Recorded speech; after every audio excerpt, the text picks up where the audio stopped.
నమస్తే, welcome to our channel. నేను మీ అనిల్. గత కొన్ని రోజులుగా ఇరాన్ అమెరికా మధ్యలో జరుగుతున్న యుద్ధం మనందరికీ తెలిసిందే. ప్రపంచ దేశాలన్నీ కూడా ఒక్కసారిగా దీనిపైన, ఈ యుద్ధం పైన చర్చించుకోలేనా చేశాయని చెప్పుకోవాలి. అంటే ఆ యుద్ధ వాతావరణం ఆ విధంగా జరిగిందని చెప్పుకోవాలి. ఇరాన్ పైన ఇజ్రాయెల్, అదేవిధంగా అటు అమెరికా ఇజ్రాయెల్ పైన ఇరాన్. సో ఇటు ఆస్తి నష్టం, ప్రాణ నష్టం ఇవి మామూలుగా జరగలేదు. ముఖ్యంగా ఇందులో చెప్పుకుంటే ఇరాన్ దేశానికి చాలా నష్టం వచ్చింది చెప్పుకోవాలి. అటు ఆర్థికంగా కావచ్చు, అదేవిధంగా ఇటు ప్రాణాల పరంగా చూసుకున్నా కూడా. సో చాలా అంటే చాలా చతికిల పడిందని చెప్పుకోవాలి ఇరాన్ దేశం. సో అటు అమెరికా దాడిలో అంటే అటు ఇరాన్ కూడా మేమేం తక్కువ కానట్టు, ఇటు అమెరికా పైన కూడా వారు యుద్ధాలు చేస్తున్నప్పటికీ సో ఇరాన్ ఆర్థికంగా ఒక పెద్ద దేశం కాబట్టి, ప్రపంచ దేశాలలో అభివృద్ధిలో ముందున్న దేశం కాబట్టి, సో వీళ్ళకు ఉన్నటువంటి ఏదైతే అటు మిస్సైల్స్ కావచ్చు, అదేవిధంగా ఆ సీజ్ ఫైర్ ల్యాండ్ ఇవన్నిటితో పోల్చుకుంటే ఇది కాస్త ఎక్కువ కాబట్టి ఇరాన్ దేశం కాస్త ఎక్కువ నష్టపోయింది. సో అటు ప్రాణాలు కోల్పోయారు. మనందరం తెలిసిందే, ఇరాన్లోని ఒక పాఠశాల భవనం పైన పడేటువంటి ఏదైతే మిస్సైల్ ఉందో అందులో చాలామంది చనిపోవడం జరిగింది. ఇరాన్లోని పాఠశాలలో అందరూ స్కూల్కి వెళ్ళేటువంటి విద్యార్థులు పాపం వాళ్ళకు యుద్ధం అంటే ఏంటో కూడా తెలియనటువంటి ప్రాణాలు కూడా కోల్పోయినాయి. సో ఈ నేపథ్యంలో అటు ప్రపంచ దేశాలన్నీ కూడా యుద్ధాలు వద్దు, యుద్ధం వల్ల అందరూ తీవ్రంగా నష్టపోతారు, దానివల్ల దేశాలు అటు సంపదను కోల్పోతాయి, అభివృద్ధిలో కుంటుపడుతుంది, సో శాంతియుతంగా ఉండాలని చెప్పేసి ప్రపంచ దేశాలన్నీ కూడా మాట్లాడుకున్నారు. సో చెప్పుకున్నప్పటికి కూడా ఎట్టి పరిస్థితుల్లో వీరు యుద్ధాన్ని మాత్రం ఆపలేదు. సో డి అంటే డి, నువ్వా నేను అన్నట్టు ఒకరిపైన ఒకరు మిస్సైల్తో దాడి చేసుకున్నారు, సీజ్ ఫైర్ చేసుకున్నారు. అయితే ఈరోజు అమెరికా అధ్యక్షుడు డొనాల్డ్ ట్రంప్ 2 వారాల పాటు దీర్ఘకాలికంగా 2 వారాల పాటు యుద్ధాన్ని నిలిపివేస్తున్నట్టుగా చెప్పడం జరిగింది. ఒక్కసారిగా ఈ వార్త చెప్పడంతో అటు కేవలం అమెరికా, ఇరాన్, ఇజ్రాయెలే కాకుండా అటు పశ్చిమాసియా దేశాలు మాత్రమే కాకుండా ప్రపంచ దేశాలన్నీ కూడా ఒక్కసారిగా హమ్మయ్య అన్నంతగా ఊపిరి పీల్చుకున్నారు. ఎందుకంటే ఈ 2 దేశాల మధ్య జరిగిన యుద్ధ ప్రభావం అనేది వీరి మాత్రమే కాదు, ఆ యుద్ధ ప్రభావం ఆ పక్క దేశాలకు కూడా పాకిందని చెప్పుకోవాలి. ఎందుకంటే మనం కూడా చూసిన కొన్ని రోజులు అటు గ్యాస్, అదేవిధంగా పెట్రోల్, డీజిల్ లాంటిది కొంచెం ఇబ్బంది కలిగింది. దీనిపైన ప్రధాని కూడా మాట్లాడుతూ ఎప్పుడు ఏమైనా జరగచ్చు, లాక్డౌన్ లాంటి సిచ్యువేషన్ కూడా రావచ్చు, మన అందరం ఐకమత్యంగా కొట్లాడాలని చెప్పేసి ఎప్పుడైతే చెప్పిండో అప్పటి నుండి కూడా మనం భయపడ్డాం, మన దేశం కూడా. సో ఈ 2 దేశాల మధ్య ఈరోజు డొనాల్డ్ ట్రంప్ 2 వారాల పాటు, అంటే శాశ్వతంగా కాదు, కేవలం దీర్ఘకాలికంగా అంటే కొన్ని రోజుల పాటు విరామం ఉంటుందని చెప్పేసి 2 వారాల పాటు అని చెప్పగానే ఒక్కసారిగా హమ్మయ్య అంటూ ఊపిరి పీల్చుకున్నారు కొన్ని దేశాలు.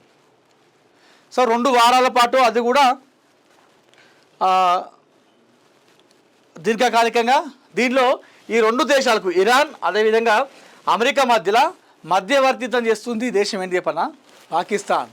అవును, పాకిస్తాన్ అంటే నమ్మశక్యంగా ఉండదు, కానీ నిజానికి ఈ 2 దేశాల మధ్య అటు అమెరికా, ఇరాన్ మధ్యలో మధ్యవర్తిత్వం చేస్తుంది పాకిస్తాన్.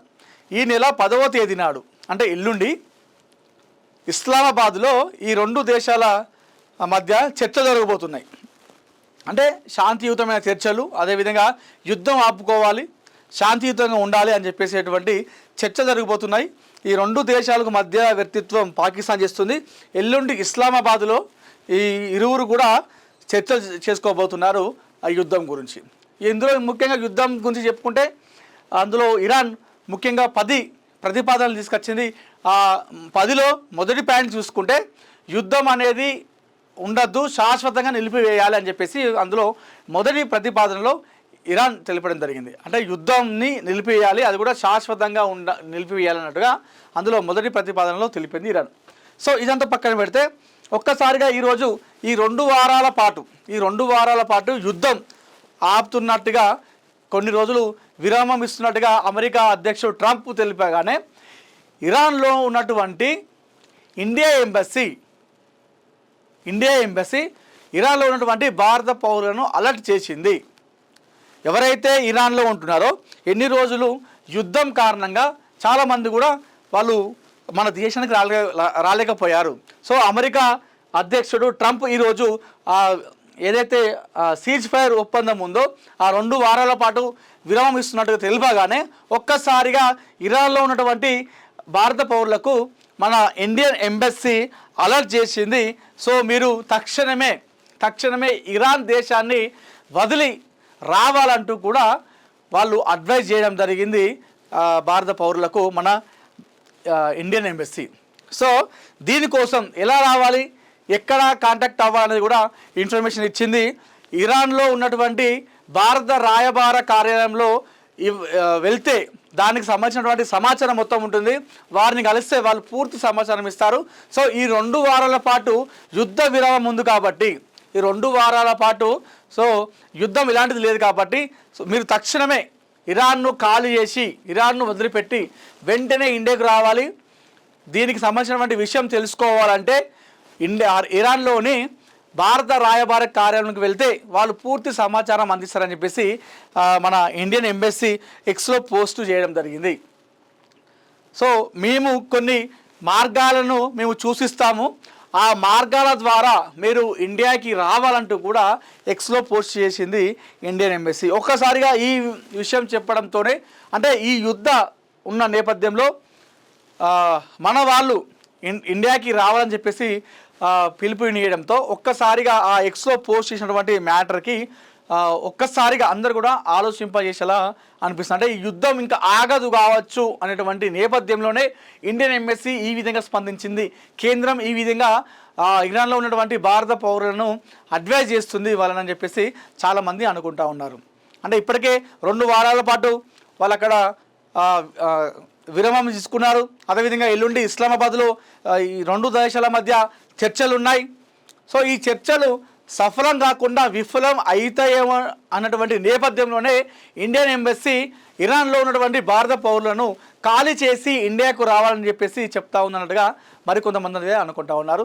సో ఇరాన్లో ఉన్నటువంటి భారత పౌరులకు మన ఇండియన్ ఎంబసీ అయితే ఒక అలర్ట్ చేసింది, ఒక అడ్వైస్ అయితే ఇచ్చింది.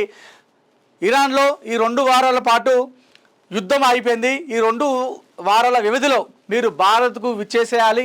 దీనికి సంబంధించినటువంటి సమాచారం కోసం ఇరాన్లో భారత రాయబార కార్యాలయంలో వెళ్ళండి, వెళ్ళి అక్కడ ఇన్ఫర్మేషన్ తెలుసుకొని మేము సూచించినటువంటి మార్గాల ద్వారా మీరు భారత్కు రావాలంటూ కూడా ఎక్స్లో పోస్ట్ చేయడం జరిగింది.